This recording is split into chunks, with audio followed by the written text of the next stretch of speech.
to Real Shame. It's a show where the two of us fellas talk about our list of movie blind spots. My name is Andy. And I'm Adam. And this week we're going to tackle some movies from my list. Both movies I actually had not seen. So yippee! But before we get into those martial arts movies, or the martial arts movie we're going to talk about today, we always like to start off Monday's episode with what we've been watching.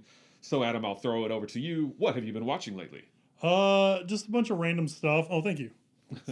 Take the mic. Yeah, my was it? I think it's called like scene game or whatever when you pick up objects and never mind. Yeah. Doing some improv class. Not very good. Hello? Don't answer the phone like this. Answer like this. Yeah. I've been watching a bunch of random stuff, but the two things I wanted to highlight tie into what movie we're talking to today, and that is I watched Kung Fu Panda 2 and 3 in addition to the movie we're reviewing today, Kung Fu Panda. And they're what I don't want to spoil how I feel about Kung Fu Panda, but I would say they're pretty consistent, the second and third one. So if you like the Kung Fu Panda movie, then 2 and 3 is a pretty easy. It follows along the same lines, and if you'll probably like those movies as much as you like the original Kung Fu Panda. The thing I like about Kung Fu Panda 2 is that I think the animation gets a little bit better in the later movies, which is really good. So that's for 2 and 3. But 2 kind of dives a little bit into Poe's backstory. So I think that's more interesting. 3, they do it again, but they double dive. It's not as good. They double dip. You never want to double dip. So 3, that aspect of 3 is not good. But I think 3 has the most. It's the most visually pleasing of the movies. So all that being said, if you like Kung Fu Panda, then definitely watch Kung Fu Panda 2 and 3 because you'll get a lot out of those. So that is what I've been watching this week. Let's toss it over to you. What have you been watching? First, I want to ask, you've never seen part 2 and part 3? Is this your first time This watching? is my first time watching part 3 for sure. I don't know if I've seen all of 2. Okay. So, or if I've seen part of it. So it was at least partly a fresh rewatch on 2. And yeah. Just curious. So I, for no reason whatsoever, other than we did Texas Chainsaw Massacre back in October, and at that time I thought, because I in that episode that we did, I listed off all the prequels and sequels and reboots and whatever for Texas Chainsaw Massacre. It has kind of a convoluted Halloween-esque timeline to it because the Halloween movies also kind of, this movie forgets this movie and this movie disregards these movies and blah, blah, blah. Texas Chainsaw Massacre kind of does some of the same things. So at that time I thought, I need to watch the sequels that I haven't seen.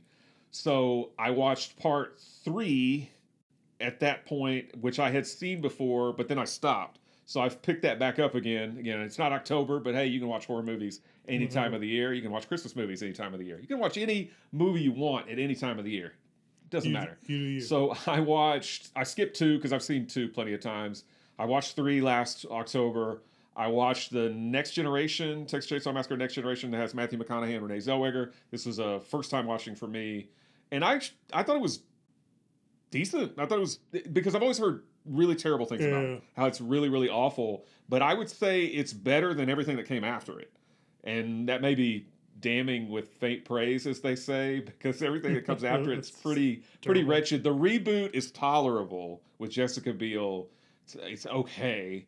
But everything after that I thought was just horrendous. The prequel to the reboot, I don't even remember what it's called now. And then they had the Texas Chainsaw Massacre 3D, which stunk big time. And Leatherface, which is a prequel to everything. And that's, to me, is the worst Texas Chainsaw Massacre movie of all. It's just an awful, awful film. So I was going to ask, tangential to what you're talking about, Texas Chainsaw Massacre, is which horror movie series has the most convoluted series? That's a good question. Because I feel like Halloween does. Maybe Halloween. And then I was thinking like maybe Nightmare on Elm Street, but those seem pretty well in line. Like they don't seem to jump around. Yeah, I don't know that any sequels disregard any of the other ones. Yeah. But in Halloween, they disregard sequels. In Texas Chainsaw Massacre, like Texas Chainsaw Massacre 3D is a direct sequel to the first film. Yeah. And it pretends the rest of the films in between never happened. And then you've got reboots and prequels and whatever. So I just was curious about that. Yeah, I have. I've only seen Texas Chainsaw Massacre 2, which I watched first. and I've only seen the Texas Chainsaw Massacre, which we reviewed on the show. Watched that. So yeah, I think there's a big blind spot for me. Yeah, 3, because 3 has Viggo Mortensen in it and Ken Foree, who's in Dawn of the Dead and a lot of other horror movies. And then Next Generation has Renee Zellweger and Matthew McConaughey. I'd say those are worth watching. I would skip everything else unless you just have a lot of time and you feel like it. I wouldn't watch anything else. Maybe the reboot. But everything else is bad. Switching gears completely, on Hulu, there is the McCartney 321 show. I watched that too. With Paul McCartney and Rick Rubin.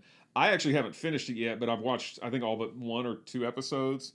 I think it's fascinating. Like, I really love that stuff. I do think Rick Rubin looks a lot like David Cross whenever David Cross grows out his beard. That's how Rick Rubin's been looking like that since. He has, but now that his hair is white and stuff, to me, he just resembles David Cross. So every time I'm watching an episode, I'm like, it's David Cross. No, it's Rick Rubin. But I could listen to Paul McCartney talk all day about Beatles stuff. I just find the whole thing, because I think the Beatles are the greatest pop group of all time. I mean, I don't listen to their music constantly, but I did when I was younger, all the time.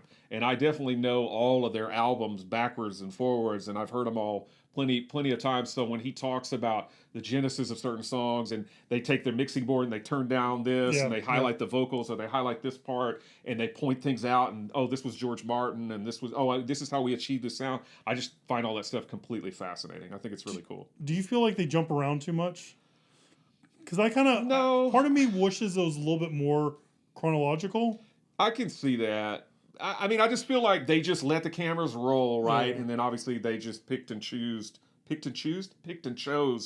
what they, would make kind of a good episode. So I get that it kind of has a jump cutty feel, but it doesn't really bother me, honestly. I mean, I could watch the unedited tapes of just them having a conversation and not be bored. Like I'd be fine with that. I'm with you 100% on this. I think Paul McCartney is, like you said, endlessly fascinating. He knows what he's talking about, and he doesn't, and he's willing to give that information. Like, it's not like, it doesn't feel like he's holding anything back, or if it feels like, he's willing to give that information, and he has enough intelligence, emotional intelligence, or whatever, to be able to communicate that across, which I really like. Yeah. I just wish, to me, it just felt a little chaotic, and like the way it jumps around, and the fact that I wish like maybe each episode was focused on like a theme, or focused on one aspect of like recording or of a songwriting or something like that, and it wasn't really that way.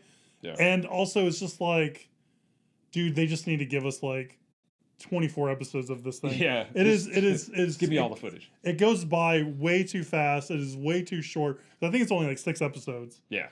And they're like 20 minutes.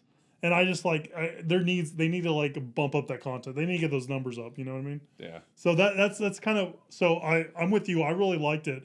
It's just that I wish there was more, and I wish it was more focused in my eyes. But yeah, it's a great thing. I think what you're saying is completely valid. Absolutely.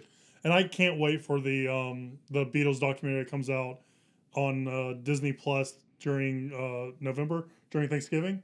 In the United States, that's gonna be good. Peter Jackson thing, yeah, I'm stoked for that too. Because it's interesting that you brought this up, and I'm sorry I'm gonna go on a little tangent, but we're like in a really good time for like these music documentaries, because we got that What Is Pop, or This Is Pop on Netflix. It's really good and digs into like pop music and some aspects of that. Then we have the Paul McCartney 321 series, which is really good.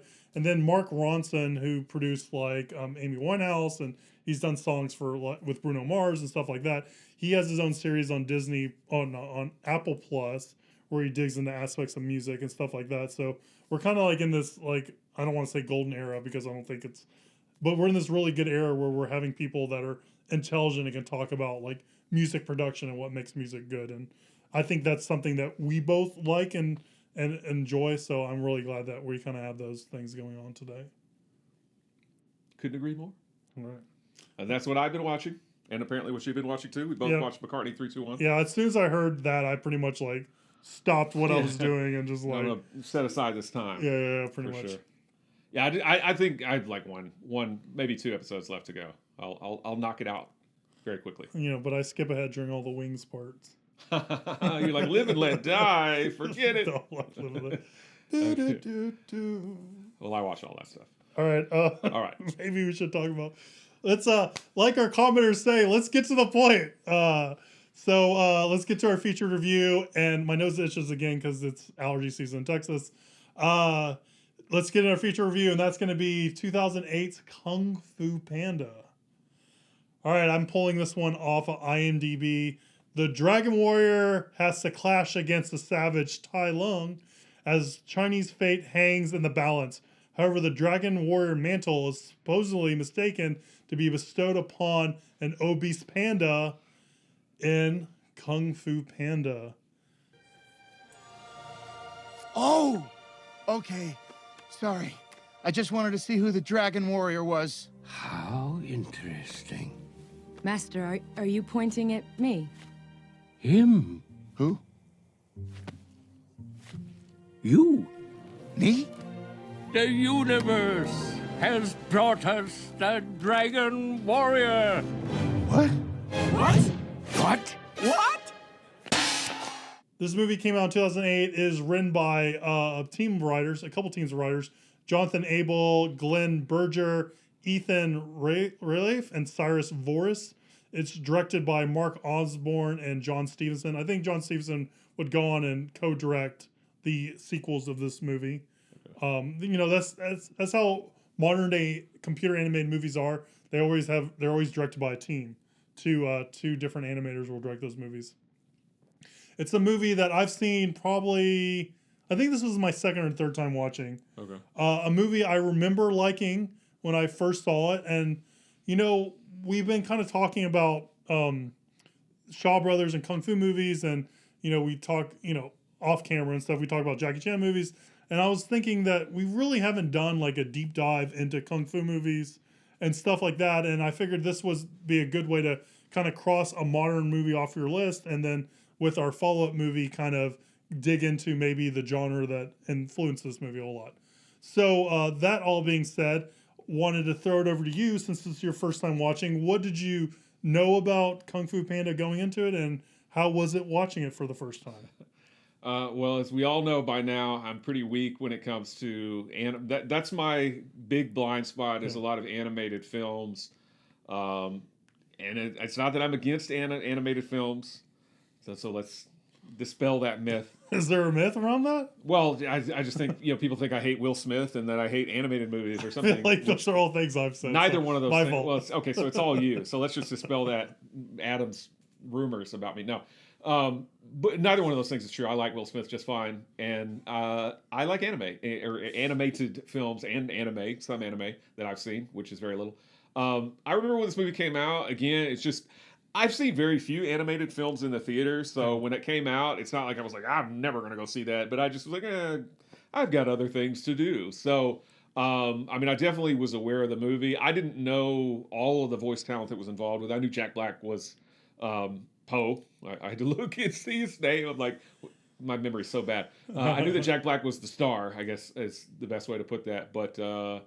and I knew it was about Kung Fu, and I knew it was a panda, but I didn't really know anything about it. It is what it says on the tin. I have not watched any of the sequels to this or anything. I'm not watching these out of order, so I'm completely unfamiliar with the trilogy as of now. And I guess there's some TV shows. This is like a media empire that is the Kung Fu Panda. There's theme park rides and all sorts of stuff. Dang. But I sat down, I watched it, and I enjoyed it. I think this is a good, fun film. I like Jack Black just fine. I know, there's a tendency with certain comedians like Seth Rogen, who's also in this movie, or Will Ferrell Definitely Will Ferrell. Yeah, to be like, I'm sick of this person. Yeah. But Jack Black has never really, he's in a lot of stuff, but he's never really been that way for me. Maybe part of it is the fact that one of my friends and Jack Black, I feel like are very similar. And my friend, I like him a lot. He's a cool guy. So he reminds me of Jack Black, or maybe Jack Black reminds me of him, or whatever. So they have a similar appearance, and they have a similar sense of humor, I guess. Yeah.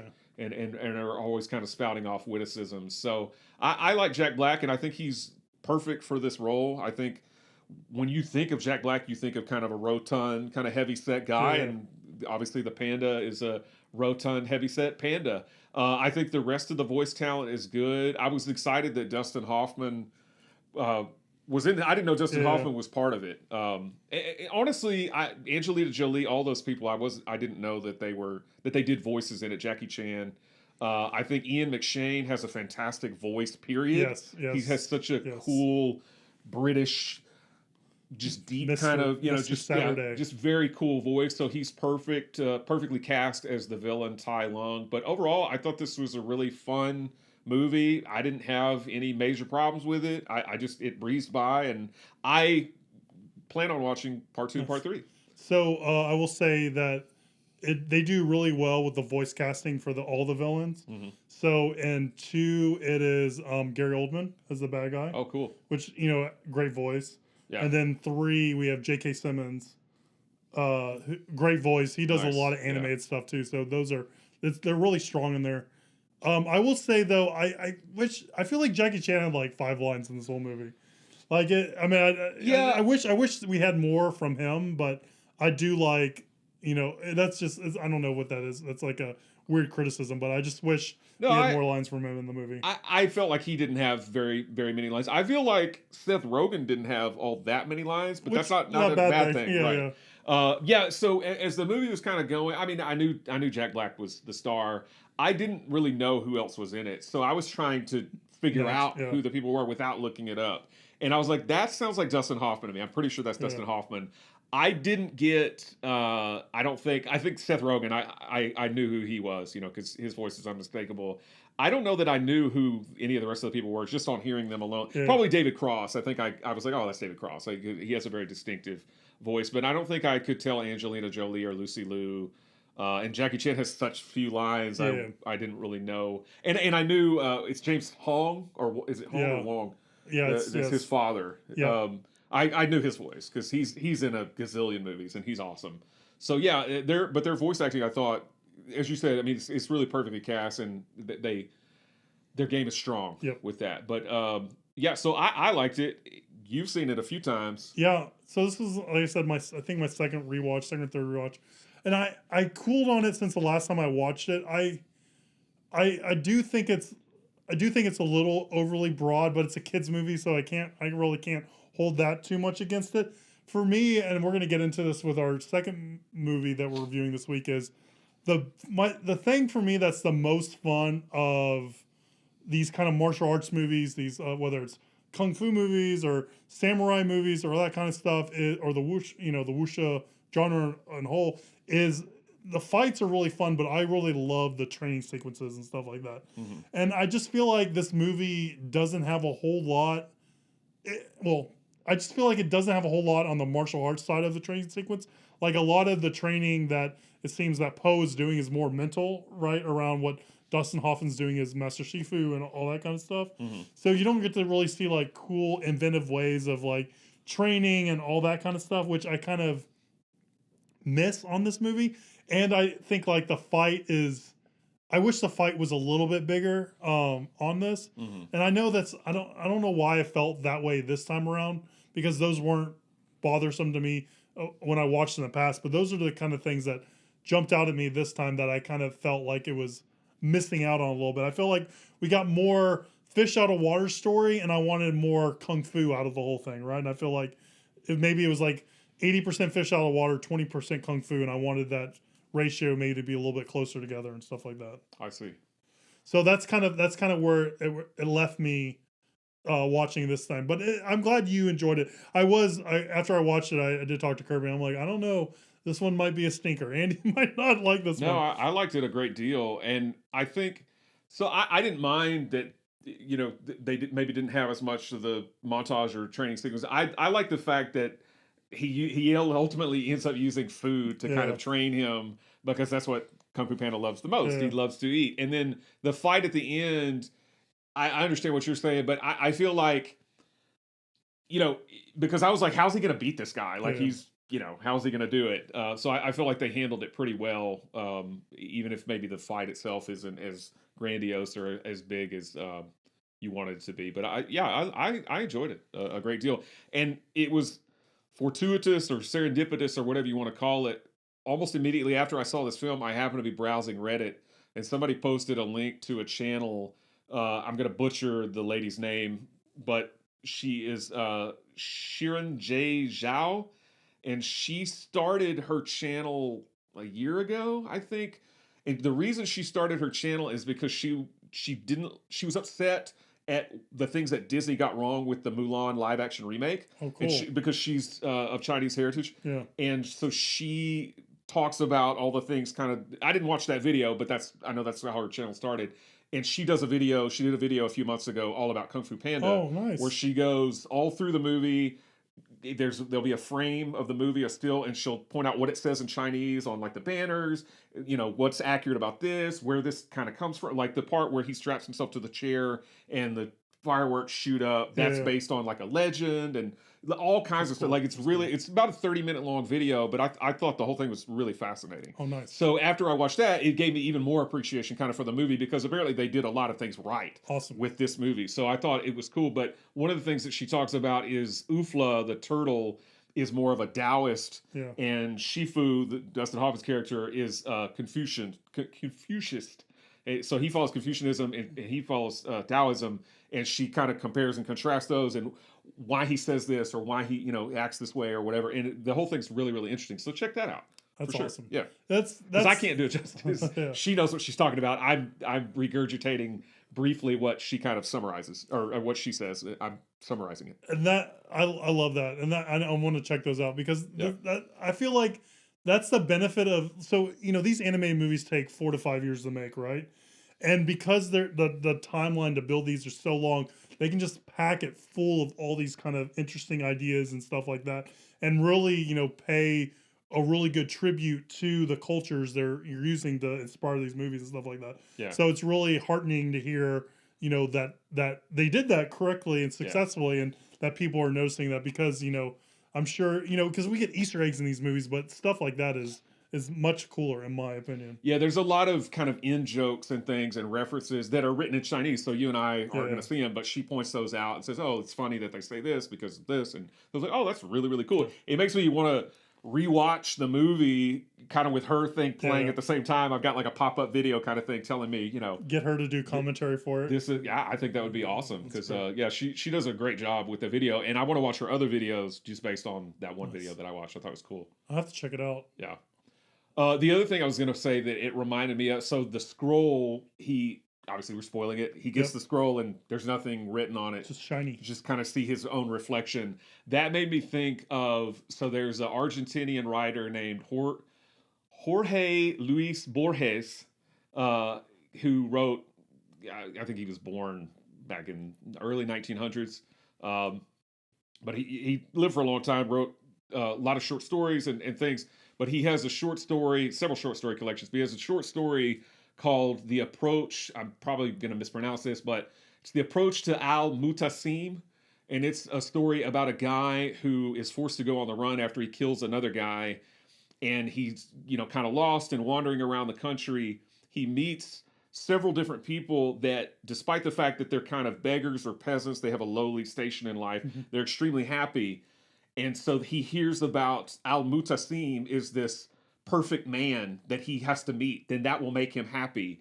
And ultimately the story winds up that he is Al-Mutasim. Like it's within all of us. So that's kind of what made me think of when I was watching Kung Fu Panda. There is no secret ingredient. It's already kind of within you. Yep. There's no secret ingredient in the noodles. There's nothing written on the scroll because you have everything that you need already. You see your own reflection because it is you. Yeah. But that Borges story, there's a footnote at the end of it, which talks about the Conference of the Birds, which is, again, the same kind of story. There's a mythical Persian bird called the simurg, if I'm saying that correctly. But the story of that is there's a flock of birds that goes to find this legendary simurg bird. Again, it's a mythical bird. But they go to find it, and along the way, a bunch of them die. So there's only 30 of them left, and they finally get to where they're going. There's no simurg there, but they see a lake at the top of a mountain. All they can see is their own reflection. And it turns out that simurg, if you separate the syllables si and merg, it means 30 birds, which is how many of them there are. So it's the same story. So I thought that was cool because, again, it reminded me or Kung Fu Panda reminded me of those. And I'll just add this. Borges, the author, was a fan of Rudyard Kipling. And we might be talking a little bit about Rudyard Kipling next week. So, but yeah, and the Dustin Hoffman, I thought about, he's come a long way in doing this film because he originally, he did The Simpsons, an episode, one of my favorite episodes of The Simpsons called Lisa's Substitute, where he plays her substitute teacher. And at the time, he didn't want to be credited. So he actually, in the credits, he's listed as Sam Ettick. He's not listed as Dustin Hoffman because he was like unsure about, I don't know about doing animation, but of course he did this film proudly, I guess. Hey, you got the money for it, right? Yeah, he got money. I was trying to figure out Lisa's substitute teacher's name. I think at Mr. Bergstrom. Mr. Bergstrom. At one point, I would have known that instantly, but that has gone. And there's even a nod to The Graduate in that episode when he says, "Mrs. Krabappel, you're trying to seduce me," and it has the shot like under her leg, like it does in The Graduate. Yeah. So.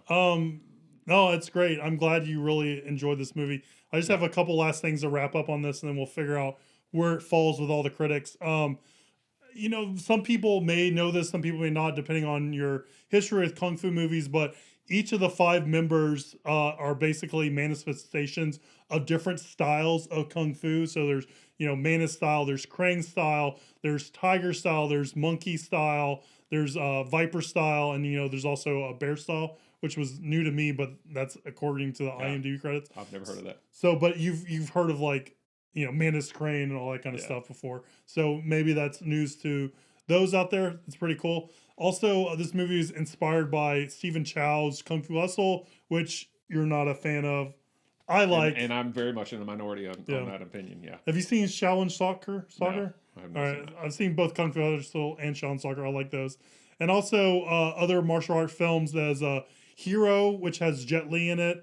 House of the Flying Daggers, and Crouching Tiger, Hidden Dragon were amongst the influences of the movies that made this. All right, let's figure out what the reviewers thought of this treasure. 87% fresh on Rotten Tomatoes, 83% audience score. Roger Ebert liked it, gave it thumbs up, and Leonard Maltin gives it 3 stars. Nice. Yeah, so everybody's pretty positive on it. Great. So to pair with this movie, I really wanted to kind of use this as an entryway or as an excuse to dig into some Shaw Brothers Kung Fu movies.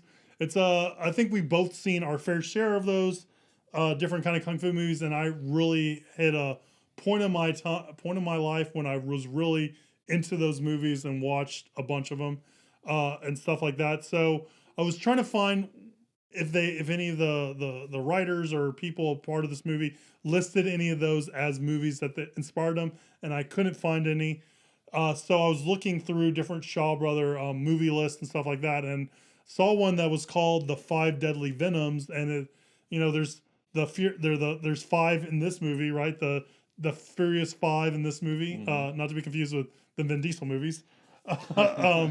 And five deadly venoms, so it seemed like it might be an interesting match, and each of those are based off of different animals. So that's what I decided to go with, which was 1978's The 5 Deadly Venoms, put out by the Shaw Brothers Studio. So that's what I decided to pair this movie with. Yes. All right. That's it, guys. Wrapping All it right. up. So if you've seen Kung Fu Panda and you feel differently than us, let us know down below. If you're watching us on YouTube, leave that comment. Or if you're listening to us through your ears on your podcatcher of choice, shoot us an email. That email is realshame@gmail.com. We also answer viewer questions on our Wednesday episodes that are sent to that email address. So please send us your viewers' questions, and we will answer those on air. Please like, subscribe, share the show with people you know, hopefully, and maybe somebody you don't know. Hey, why not? Because we really do appreciate that, and would spread the word of the show and would help us out a lot. We do like that. And stay tuned Wednesday in a couple days when we learn if the 5 deadly venoms are actually deadly or kind of cuddly. We'll find that out. We'll see you soon, guys. Oh, cuddly. Bye.